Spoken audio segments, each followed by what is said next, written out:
Bueno, este juzgado tiene doble competencia, tiene competencia civil y competencia penal. Este doble fuero implica que en la materia penal actuamos como juzgado de control.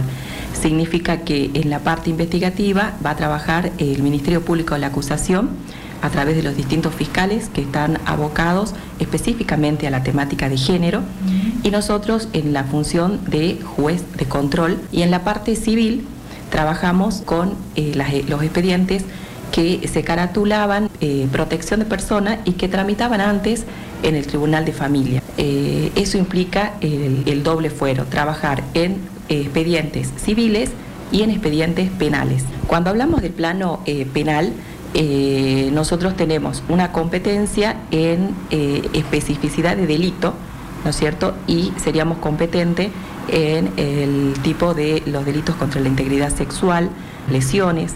En cambio, cuando hablamos de la parte civil, son expedientes en donde no llega a configurarse el delito, pero que la violencia existe, porque la violencia no solamente es física, sino que hay distintos tipos de violencia. Por ejemplo, ¿qué casos trataría en la parte civil? En civil no solamente tenemos la violencia de género, también es importante aclarar que tenemos competencia en la violencia familiar, de la violencia familiar en todo su ámbito, en donde puede haber víctimas, adultos mayores, pueden ser los niños, o cualquier miembro del grupo familiar, así lo dice la ley provincial 5107. Nuestra competencia desde la creación es la 5107 y la 26485, que es la ley nacional de violencia de género.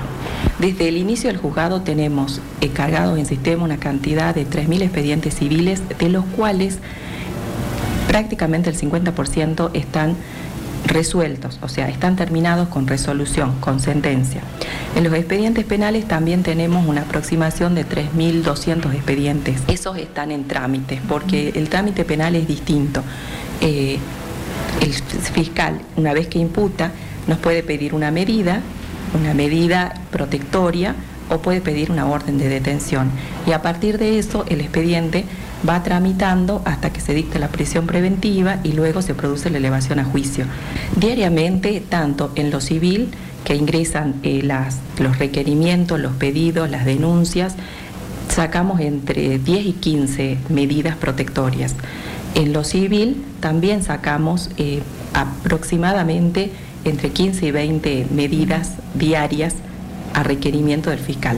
Tenemos que tener en cuenta que nosotros trabajamos, los fiscales tienen zonas, entonces trabajamos con el fiscal acá en la jurisdicción, digamos, de la ciudad, el doctor Bossati, en la parte del Alto Comedero, con toda la jurisdicción amplia, el doctor Osinaga, y en la parte de Perico, Monterrico y esa zona, la doctora Montalbetti. Entonces, de esos 3 fiscales que trabajan en forma especializada, nosotros recibimos diariamente los requerimientos que seguramente tienen una urgencia que hay que atender. El delito que tenemos mayor cantidad es el abuso sexual.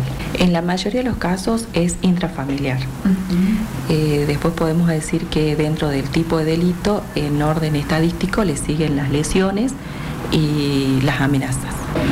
Aproximadamente, porque no tengo un recuento exacto, digamos, de lo que en cantidad de causas podemos tener, pero entre 10 y 20 causas podemos tener mensualmente de este tipo de delito. Ahora, en los últimos tiempos, en las últimas semanas, hemos conocido noticias respecto a los abusos sexuales en instituciones educativas, lo que sensibiliza aún más, ¿no? ¿Qué nos puede decir al respecto? Yo creo que es importante el que se animen a denunciar, no solamente en la cuestión de los niños, sino también las mujeres. O sea, esto se ha visibilizado a nivel nacional en la posibilidad de que existen más puertas y más personal que está exclusivamente para poder atender esta demanda de escuchar el tema de la violencia en todo su sentido. Abuso sexual en instituciones educativas, ¿se han incrementado las denuncias en este último tiempo, doctora? Concretamente acá hemos recibido algunas denuncias ¿no?